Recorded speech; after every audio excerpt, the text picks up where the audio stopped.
हरे कृष्णा। सुखमय संडे सत्संग में सभी का बहुत बहुत स्वागत है। श्री गुरुदेव श्री कृष्ण को याद करते हुए शुरू करते हैं आज का सत्संग। सत्संग कहता है कि जो भी परिस्थिति उत्पन्न हो उसमें हम श्री कृष्ण को लाकर बिठा दें। जीवन में अनुकूलता हो, प्रतिकूलता हो, दुख हो, सुख हो, संताप हो, प्रमाद हो, कुछ भी हो, हर स्थिति में अगर कृष्ण होंगे तो जीवन भागवतमय हो जाएगा। कृष्ण से जुड़ा हुआ, कृष्ण में मिला हुआ, कृष्ण से एक नवीनता आ जाएगी। जीवन में कुछ ना कुछ विशेष हो जाएगा, क्योंकि नॉर्मल जीवन हम सभी जी रहे हैं, भोग कर रहे हैं, भोजन कर रहे हैं, घूम रहे हैं, फिर रहे हैं, दुखी हो रहे हैं, क्रोधित हो रहे हैं, प्रेम कर रहे हैं, व्यापार कर रहे हैं, सब कर रहे हैं। स्त्री और पुरुष सब अपना अपना कार्य कर रहे हैं, लेकिन कमी कहाँ रह जाती है? हम हमारी रचना करने वाले को भूल जाते हैं। हम अपने ईश्वर को, अपने इष्ट को, अपने गुरु को भूल जाते हैं। जो ही परिस्थिति उत्पन्न होती है हम कहीं ना कहीं उन्हें भूल जाते हैं, विस्मृत हो जाते हैं कृष्ण हमसे, क्योंकि परिस्थिति का भार हमारे हाथों में ले लेते हैं। हम कर्ता बन जाते हैं। हम ये सोचते हैं कि हमें करना है, हम नहीं करेंगे तो कौन करेगा, ये भाव आ जाता है। तो जीव का भार स्वयं पर आ जाता है। उस परिस्थिति का जो प्रतिफल है, अच्छा या बुरा, वो भी स्वयं ही भोगना पड़ता है।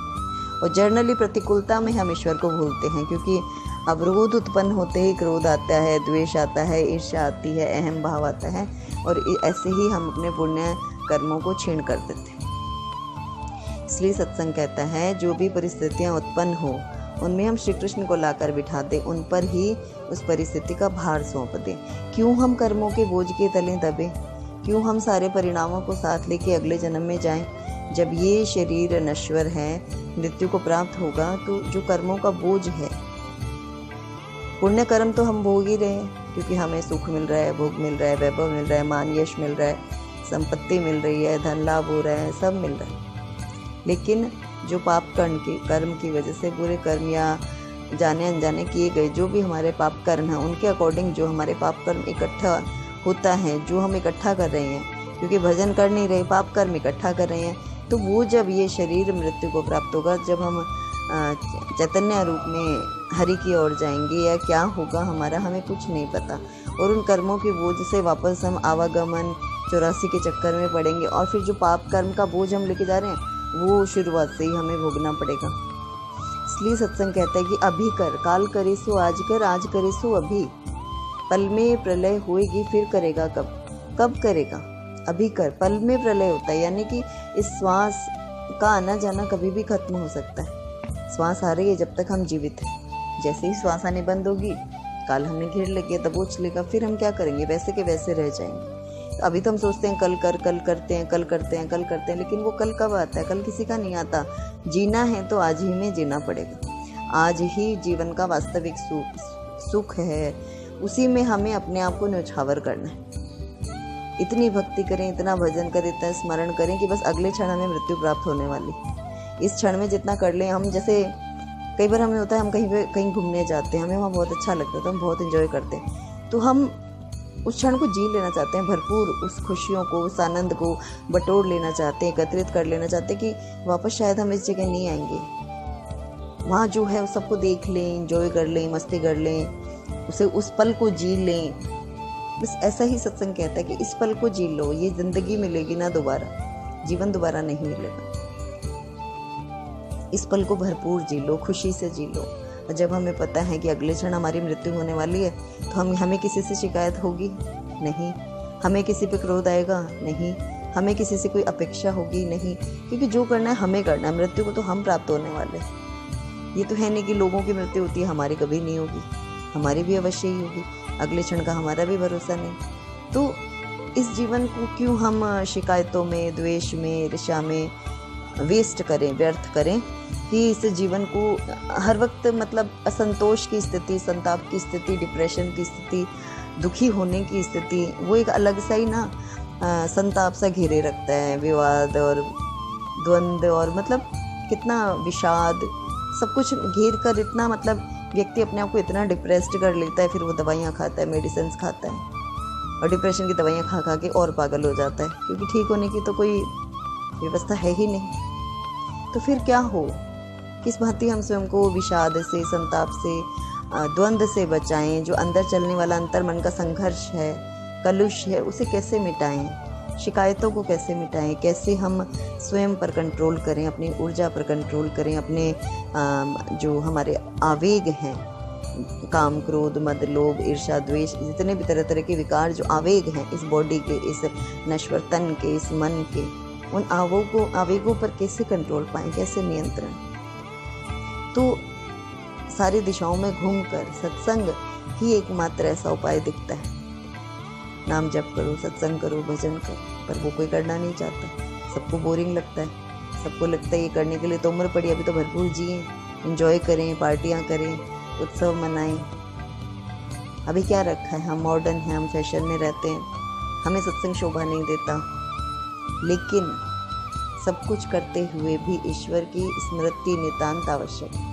अगर वो नहीं है तो संतोष तो कभी आपके पास फटक भी नहीं सकता, प्रेम तो आपके पास आ ही नहीं सकता, सत्य आपके पास आ ही नहीं सकता। और सद्गुण के बिना मानव जीवन व्यर्थ है। सद्गुण नहीं, सदाचार नहीं, दूसरे के प्रति करुणा, प्रेम, परोपकार की भावना नहीं, तो वे मनुष्य कहलाने के योग्य नहीं, वे तो जंतु है, पशु है।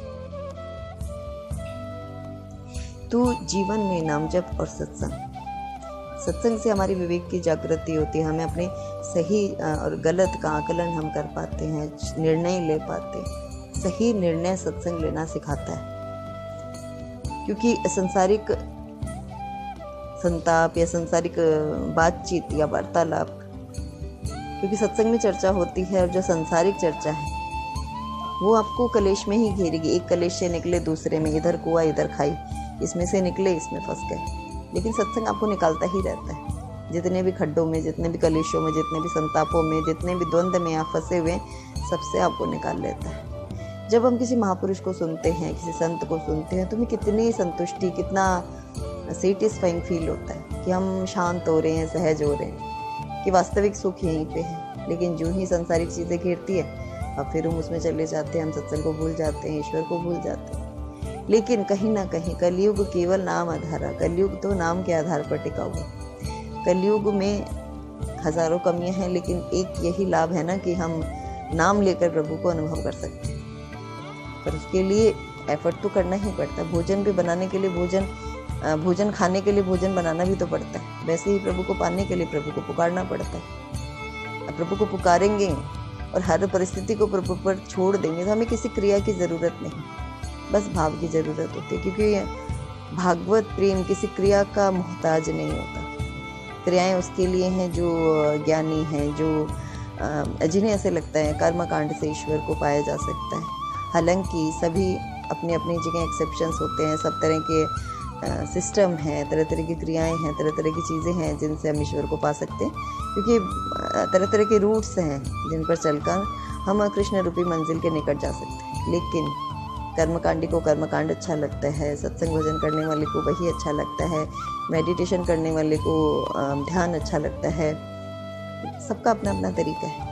तीर्थ व्रत करने वाले उसी में लगे रहते हैं, मंदिर जाने वाले मंदिरों में लगे रहते हैं, पूजा करने वाले पूजा करते, साधु संत की सेवा करने वाले वही करते हैं। तो सबकी अपनी रुचि है कि आपको क्या अच्छा लगता है। अपना इष्ट, अपना गुरु जैसे कहे, जैसे भाव मिले, वैसे हमें पूजा पाठ और दैनिक क्रियाएं करनी चाहिए। लेकिन सत्संग ये कहता है कि हर कार्य को प्रभु से जोड़ो, सत्य से जुड़ जाओ, अपने भीतर सद्भाव उत्पन्न करो। क्योंकि सत्संग एक एक करके विकारों को खींच खींच के निकाल देता है, और जब विकार निकल जाते हैं तो मन में फिर निर्मलता रह जाती है।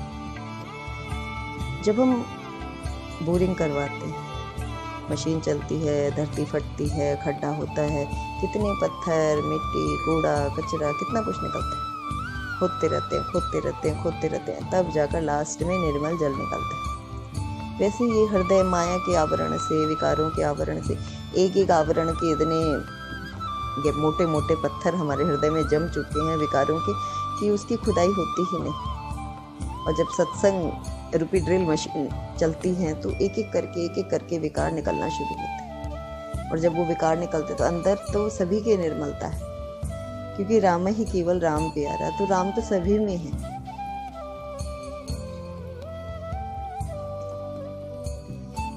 श्री राम कहते हैं, सब मम प्रिय सब मोह भाई, सबसे अधिक मनुज मोह भाई। भगवान राम कहते हैं कि सबसे अधिक मुझे मनुष्य प्रिय है, क्योंकि मनुष्य में विवेक है, मनुष्य में जागृति है, मनुष्य में विचार शक्ति, उसे पता है कि वो भजन कर सकता है। जीव जंतु भजन नहीं कर सकते, वो बोल नहीं सकते, भगवान की स्तुति नहीं कर सकते, प्रार्थना नहीं कर सकते। हम वो कर सकते हैं, फिर भी हम करना नहीं चाहते क्योंकि माया ने घेरा हुआ है। संसारिक चीज़ें इतनी हावी हैं कि हम सत्संग भजन से छूट जाते हैं। जब परेशानी घेर लेती है तब हमें अचानक से भगवान याद आते हैं और भगवान की तरफ भागते हैं। तो इसलिए सत्संग कहता है कि परिस्थिति को ईश्वर पे छोड़ दो। विपरीत परिस्थिति होती है तो हम उस टाइम अगर कृष्ण स्मरण रह जाएं तो वो विपरीत अवस्था का प्रभाव ना हो, परिस्थिति का हम पर प्रभाव नहीं होगा।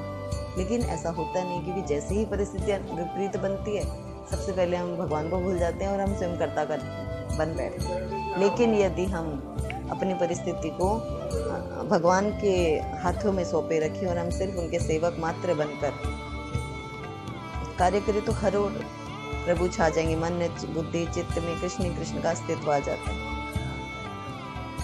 एक दिन 2 दिन 3 दिन बाद, कई दिनों बाद हम प्रयास करते करते हमारा मन प्रभु से जुड़ जाएगा। विपरीत परिस्थिति का सबसे सुंदर समाधान यही है कि हम प्रभु को याद रखें।